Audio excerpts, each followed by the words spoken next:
Espesyal ang August 12 para kay Kapuso Primetime King Ding Dong Dantes. Bukod kasi sa pagdiriwang ng International Youth Day, birthday rin ng misis niyang si Marian Rivera. Ano kaya ang inirigalo ni Dong kay Yan? Yan ang chika ni Lars Santiago.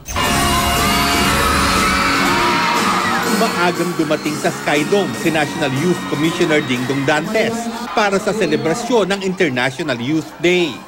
Pagkatapos niyang magsalita sa audience na binubuo ng mga kabataan, pinangunahan naman ng aktor ang pamimigay ng parangal sa natatanging youth achievers para sa Youth Leading Others Awards. Pagkatapos nito, nagmadali ng makaalis ang Primetime King dahil dadaanan pa raw niya sa bahay ang misis na si Marian Rivera. Papunta silang out of town para doon nila ipagdiwang ang kaarawan niyan. Medyo alis na rin ako because we're gonna catch a flight at 1 p.m. So, Happy birthday, Yanni!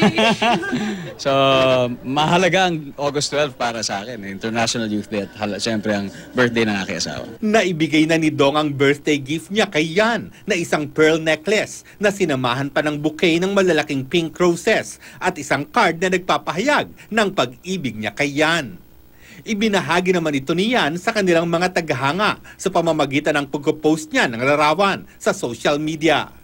May iba pa bang inihanda si Dong para sa kanyang misis pagdating nila sa pupuntahan nilang lugar? No surprises this time. Gusto lang namin mag-relax talaga. Ipinagmamalaki naman ni Ding Dong na 2 sa 7 kabataang awardees sa International Youth Day ay mga artista, sina Casey Concepcion at Janine Gutierrez. Tuwang-tuwa sina Casey at Janine na binigyang halaga ng NYC ang kanilang mga advokasya.